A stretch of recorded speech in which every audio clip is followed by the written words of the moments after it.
We don't want to make a big song and dance about starting a business and then having to turn around to friends and family and everyone on LinkedIn and Twitter and tell them that it's failed. But in reality, come on, no one really cares. Welcome back to the channel. My name is Julian Hall. I am a serial entrepreneur based here in the UK, and I'm well known for my work supporting young entrepreneurs through our social enterprise Ultra Education and through our e-commerce platform, Yo Buddy, so do check those out. In today's video, I'm going to give you 6 signs that your business is already dead. Now, according to City Monitor, business closures for the first time have outnumbered business creations at record levels. There were more than 105,000 business closures in the UK in the first quarter of 2023, with just 79,000 new ones, which is the largest recorded net decrease ever. Now, there are lots of reasons why businesses fail. Now, if you take the basic premise of someone who's an entrepreneur, they are resilient, they are single-minded, they have grit, they have vision, and they are able to see gaps in the market. However, like anything else, too much of a good thing can become toxic. If they become too single-minded, or if resilience falls over into ignorance, or if self-belief causes them to create an echo chamber where they ignore external data and new information, then these qualities can become problematic. And if you compound those negative qualities over time, it can lead to the demise of a business really quickly. And what this leads to are businesses which are called the walking dead. And it's a term which has been used to describe businesses which are still operating, but they are either in decline or they have plateaued, and are usually run by hard-headed entrepreneurs who have stopped listening to customers, the market, and data, and still believe they have a viable business on their hands, when in reality the business is dead. So here are 6 things to look out for to make sure that your business isn't already dead. In the entrepreneurial community, many of us are familiar with the concept of failing fast, which essentially means because we know that we are going to fail in some aspects of our business, then we may as well do it really quickly. And the reason why we should do it at pace is because it means that we can save on money and we can save on time. So instead of starting a business and figuring out after 6 months, or in some cases 6 years, that it's not going to work, try and do it in 6 weeks. And in doing so, it means that you're reducing expenditure, and not because your business is going to fail, but maybe it's your marketing campaign, maybe it's your first product launch, maybe it's a bunch of surveys that you're putting out, maybe it's your approach to PR. So we call these micro failures, and essentially if you can track these in a really short space of time, it means that you will save time and money, which is crucial for any startup business. Now, even though that makes sense, the problem is most entrepreneurs do not fail fast. Most of them fail really slowly. And one of the main psychologies behind the reason why entrepreneurs tend to fail slowly is because of the idea of the sunk cost fallacy. Now, the sunk cost fallacy was made famous by Concorde, who a few decades ago was a partnership between the British and French government, where they essentially took their past expenses on the costly supersonic jet as a rationale for continuing the project, as opposed to cutting their losses. Now, I'm sure you've been in this position perhaps, or you may know entrepreneurs who have started a business, and because of the investment of time and money that they've put into the project, it makes it really difficult for them to pull the plug on it, even if they know that it's simply not working out. But in my observation, this is really down to ego, because your ego wants to protect you against looking stupid or failing. So it will come up with false positives that you will use as a rationale, a bit like the French and British government, to keep this project going, when in reality it's either in decline or it's plateauing. The other reason is because we don't want to make a big song and dance about starting a business and then having to turn around to friends and family and everyone on LinkedIn and Twitter and tell them that it's failed. But in reality, come on, no one really cares. We are all too busy with our own day-to-day stuff, our challenges, the ups and downs of entrepreneurial and professional life, to really be that bothered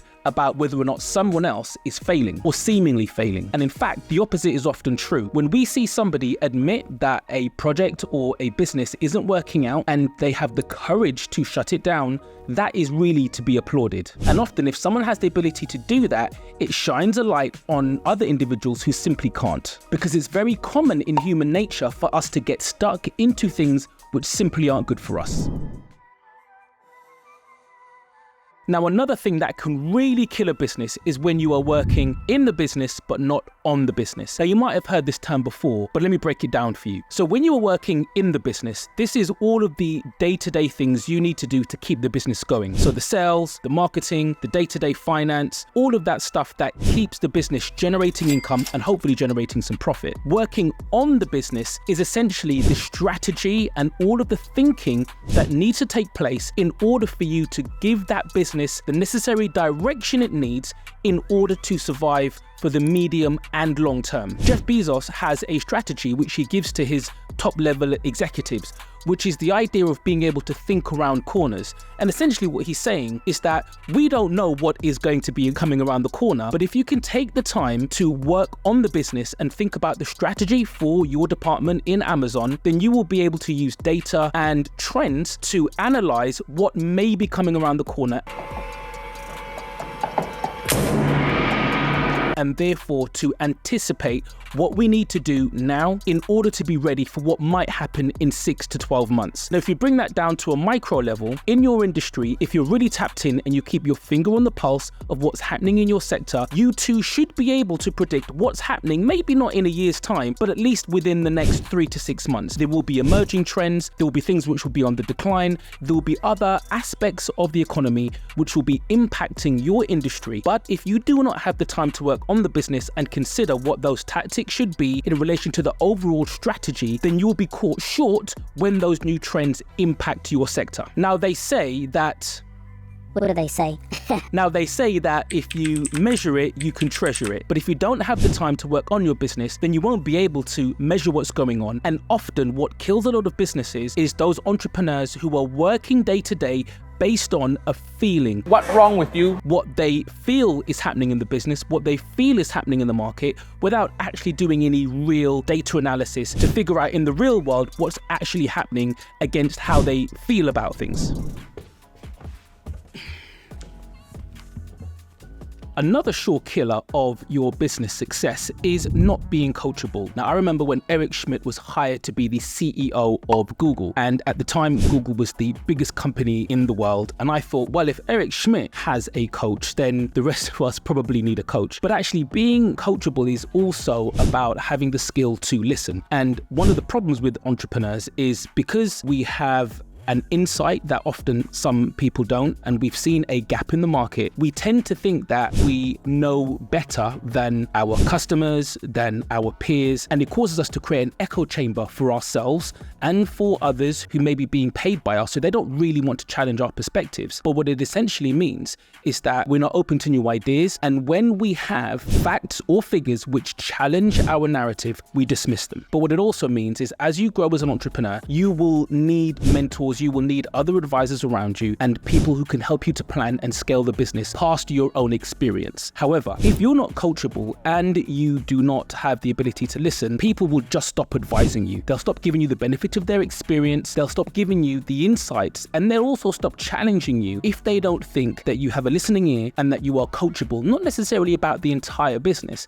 but if you say bring someone in to do PR and you turn around and say, well, the way I did PR 10 years ago was this way, and they'll tell you, actually, no, in 2023, things have changed, but you're not open to listening and being coached by that PR expert, then not only will you be wasting your money, but sometimes people just don't like the friction and they'll stop advising you. Similarly, when you are going through investment, investors look for the quality in entrepreneurs, which is that of being coachable, because they all know that there is such a high failure rate in entrepreneurship that really all of the advisors that come around a business are there to help that business survive and grow, only on the proviso that the person who is leading that enterprise is able to listen and take on new information, new perspectives, and be challenged along the way. Now, that being said, there is an art to all of this because not everyone's advice is the right advice. And so what I've done is, with all the mentors I have around me, I take what I think is useful and I park what I think isn't. I had a mentor of mine recently who reflected on some advice that they had given me about 5 or 6 years ago, and they realized that the advice which they gave, even though it was technically correct, was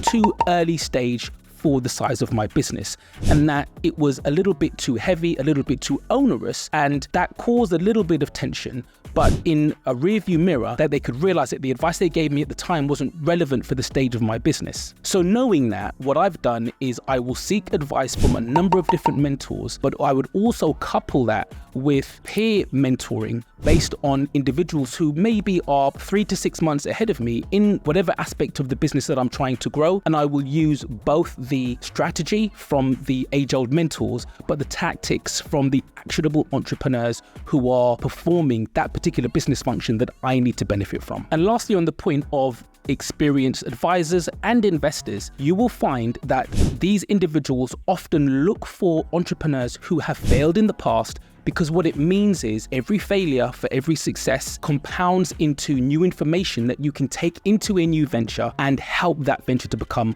more successful. Vanity metrics can also be another killer for a business. So what are they? They are the metrics which don't actually move the needle forward in your business. What do I mean by this? Depending on the type of business you have, you need to focus on the metrics that are actually improving the revenue or the profit of the enterprise that you're running. Now, this could differ depending on the sector that you're in. So for example, I run a social enterprise, so a lot of our metrics are around impact. If you're in a tech startup which is venture-backed, then often those metrics are going to be around usage. But if you run a small business or even a growth business, then the metrics are going to be around revenue, not necessarily profit, because that profit may go back into the business in order to grow it, but revenue and income will be a major metric for you to focus on. But vanity metrics are metrics like how many pieces of PR you've had, how many awards, how many followers on social media, how many parties you've thrown, how good your Instagram feed looks. Those metrics may look good to the public and can be used as a tactical device to move the business forward,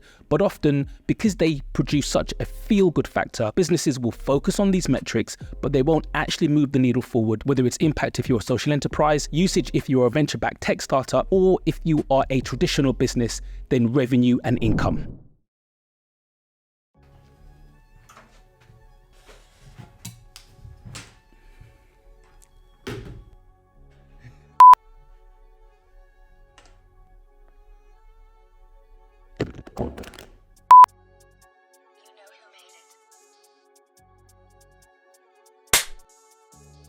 So at the risk of stating the obvious, one of the things which can absolutely destroy your business, and this is a term we use here in the UK, I don't know about anywhere else in the world, which is flogging a dead horse. Now, maybe someone can drop in the comments a more politically correct saying, because I'm a little bit uncomfortable using that, but most people will know what I mean. So let me give you an example. About a month ago, I met up with a really successful entrepreneur. If they're watching this, they'll know who they are. And this entrepreneur has been working on a really big business idea, I think for the last 2 or 3 years, which was really quite impressive. When I asked them how the business was going, they turned to me and said that they woke up one morning and realized that no one was interested. And I suspect after months, perhaps a couple of years of flogging this dead horse, this entrepreneur who has lots of successes behind them didn't get caught up in their ego, didn't get caught up in the sunk cost fallacy of how much time and money they had invested into this project, but in the cold light of day decided that there just wasn't enough traction in the market for this business idea, and they shelved it. I was actually quite surprised by this because I thought that this individual would just brute force the success, throw lots of money at it, but they'd probably worked out that the market they were in was too big, they couldn't find a right entry point, that they had already spent enough money on it, other business ideas which they had, which had a greater growth potential. Now, it sounds cliche, but unless you are really passionate about what you are doing, it'll be very difficult for you to maintain the success in your business, and it'll probably die. You've got to be as happy as Alex is in your business. Otherwise, if you're not doing what you love, and again, I know loads of people have said this, Steve Jobs famously said, if you are doing what you love, you'll never have to work a day in your life. But let me give you a little bit of context on that. If you do not love the thing that you're doing, the product, the service, the business that you're running, then you will not do a really good job of it. Meaning the delivery of that product or service will not be to a standard that people will want to exchange their hard-earned cash for. It also means that you're not really going to care much about the product. So you're not going to lean into what can improve it, what details can make it really special, whether it's the packaging, whether it's the customer service, whether it's the development of the product over time. You're not really going to put that energy into the product, into the business, into that service that you're offering, because it's something that you're not genuinely in love with. So I always say there are two elements to doing what you love. You've got to do it for yourself, because business can become really tough, especially the market right now is very, very volatile. Lots of industries aren't doing well. Some are doing better than others. But if you aren't genuinely in love with the thing that you're doing, you will not stay the course. It'll just be too much effort to stay in something that you're not passionate about. On the other side, doing what you love just means that the offering your business brings to market will be that much better, and you will be able to not only satisfy your customers today, but when competitors come into the market, you're not necessarily competing with them, you're just competing with your level of excellence, and you'll be able to stay afloat, stay relevant, and keep customers coming back because you are improving upon the offering of your business, not because you have to, but because you genuinely want to. So doing what you love isn't just a cliche. For me, it is a necessary requirement to keeping your business alive and not being part of the walking dead. And the bonus problem, which causes businesses to eventually shut down and for entrepreneurs to fail. And that is not solving a big enough problem. If you've been watching my videos on this channel, this is a mantra that I go over time and time again, but it is one which is really, really important. And when we say a big enough problem, we don't necessarily mean in terms of scale, especially if you are a startup business, because traditional wisdom often suggests that you should choose a niche, which might be quite small, to validate your idea before you scale. So when we talk about having a big enough problem, we mean a problem which is big enough to the individuals that you are trying to sell to. A problem which is so inconvenient that the customer is willing to pay for a solution to take that challenge away from them. So one of the reasons why you'll find that there are so many food delivery businesses out there is because, one, everyone's got to eat, and number two, we've become a global population who thrives on convenience, which means that we are now willing to pay for the food to come to us so that we don't need to leave the comfort of our homes or offices to pick it up. And that problem is great because it's big in scale, and it's a big enough problem for individuals because as an individual, paying a few extra pounds to save you the time of having to pick the food up yourself is an easy one to rationalize, especially if you have a busy day, you've got lots of things to do. That convenience is something that is worth the money. Whereas if your business isn't solving a problem that is meaningful enough to your customers, not to you, but to the people that you are selling to, then they will not pay for that solution. And if they do pay for it just the once, they may not become repeat customers. Because especially when it comes to cost-cutting exercises, which lots of people are having to do now, your product or service may be one of the first ones to go. So then the question becomes, how do you know you're solving a big enough problem? Well, the only way to really know is to test the market with a version of the product. Doesn't have to be the full Monty, but something which somebody will pay for and pay for more than once. And if you can do that and repeat that sale and get more customers to do the same thing, then chances are you are probably solving a big enough, meaningful enough problem. And that's it for today's video. If you think there are other factors which have caused businesses to die, have you experienced some? Have you seen them in the business community that you're a part of? Have you seen them in popular businesses that you may have been a customer of? Do let us know in the comments below, and I'll catch you on the next video. Ultra and out.